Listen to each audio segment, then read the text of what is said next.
Hello again.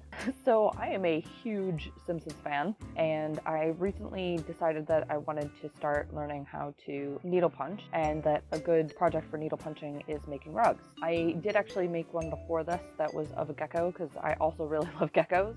That was just sort of me practicing with the needle that I have that is adjustable and lets you do different length, which I decided to do quite a bit with in this particular project because I thought it would be really neat to have different depth for Homer hiding in the bushes, just like he is in the actual episode that I'm using as a reference. So the backing I'm using is burlap, and I just stapled it onto a old picture frame that was about the right size, fit perfectly. And then I used my punch needle on the shortest setting to do Homer's body. So I used 8-ply acrylic wool, just got white, black, yellow, and then a beige for his 12 o'clock shadow.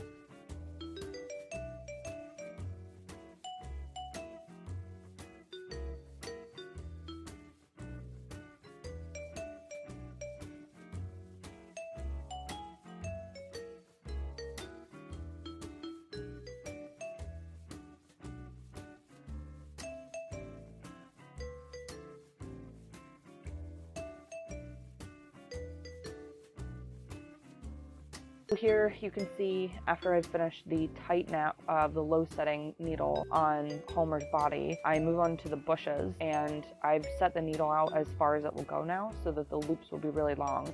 You can see here on the other side, Homer's quite buried in those bushes. Then I move on and do the sky in the same way. For when the punch is done, on the back I use a carpet adhesive, which is recommended for when you make a rug that people will actually be walking on. You can do punch needle and do wall hanging, so usually people use cheaper PVA glue instead.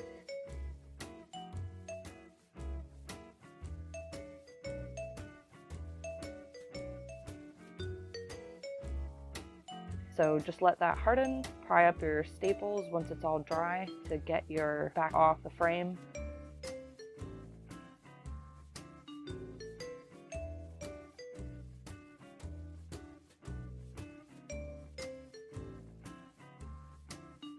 Then fold over the burlap. Because it's a square and I made a circle rug, it's better to cut it around. I give it about 2 inches of room and then cut little slits to make it go around the rug properly. Again, because it's a circle shape, so it won't have any folds or pockets sticking out. And you do it really tight up to the back.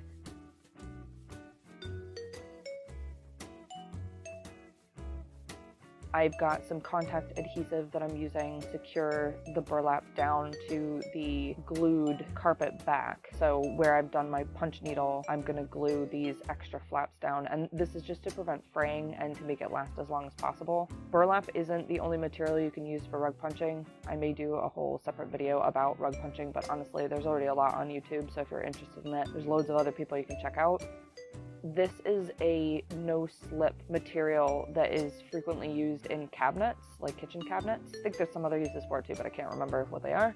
Anyway, so I go back to my carpet adhesive and I'm trying to spread it thinner. I do glob it on a little bit too heavy for the first piece, but I have cut the no-slip material and I'm just gluing that down onto the back. The idea was just to make it look a little bit more professional and cleaner, and to make it so that it wouldn't slip around on the floor if it's on tiles or linoleum. This actually worked really well.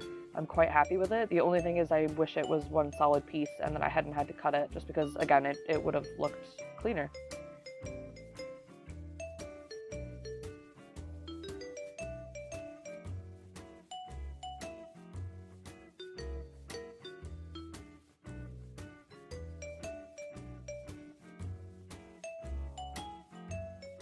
So once that glue dries, then you can do a whip stitch around the edge with whichever color of yarn you want. This is a really thick quilters needle that I use, and in hindsight, I would not have glued all the way to the edge, or at least not glued as heavily as I did, because that needle and yarn has to go through the 2 layers of burlap and 2 layers of thick glue and the contact cement. So it's a lot to try and push a needle through, which is why you'll see I have pliers here that I use to try and shove that needle in.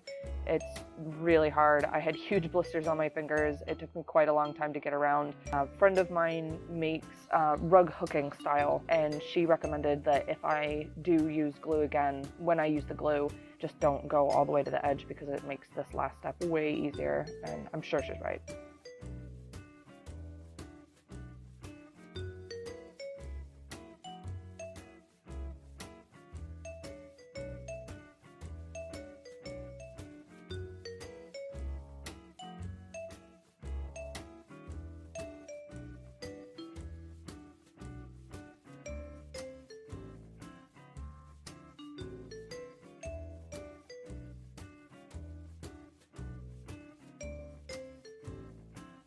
The stitches are done. Here's my finished product. It is great. I love it. My cat loves it too because it's nice and squishy.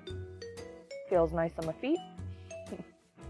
And I've got that awesome effect of Homer hiding in the bushes, which is exactly what I wanted.